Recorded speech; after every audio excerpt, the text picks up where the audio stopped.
Good morning, YouTube. I'm out here at the Sawmill Shack here on my Tennessee property, and I wanted to talk to you today about a problem I had for years.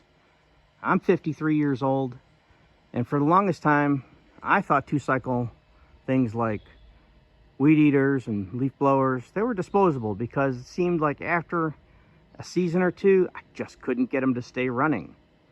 Well, I've been out here at this property now for what would be one life cycle for my two-cycle machines. At this point, usually they're dying, can't keep them repaired, taking them into the shop is cost prohibitive, so I just buy another one. Well, the locals here think you're crazy when you buy that pre-mixed fuel, and I've discovered something that may be apparent to everybody else, and that is stabilizer.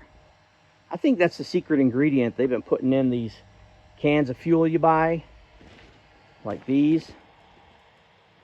And once I started adding this stabilizer to my fuel, and then taking my fuel, breaking it down into a 1-gallon container and adding the oil, I have had no problem keeping my two-cycle motors running.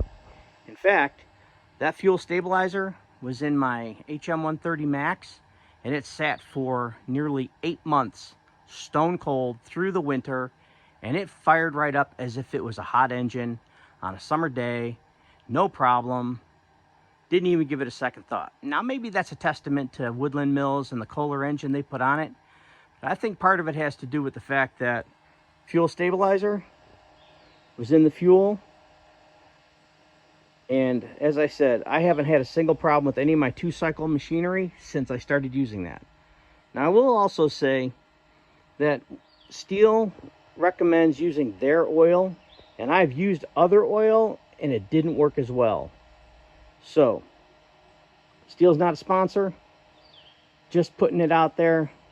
If you're using two-cycle and you're making your own fuel and you're having trouble keeping your machinery running, get some stabilizer, you get some Steel oil additive, and I think you'll find that that solves your problem.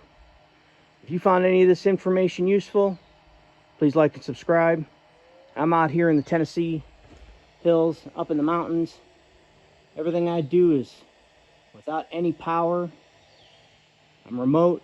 The only power I have is the solar panels on the roof, which keep my laptop and my phone charged. Maybe someday soon a radio. All right, that's all I got for today. Please check back if you're interested in building in the wilderness on a budget. That's what I'm doing. I'll have other videos out. Thanks for your time. Bye-bye.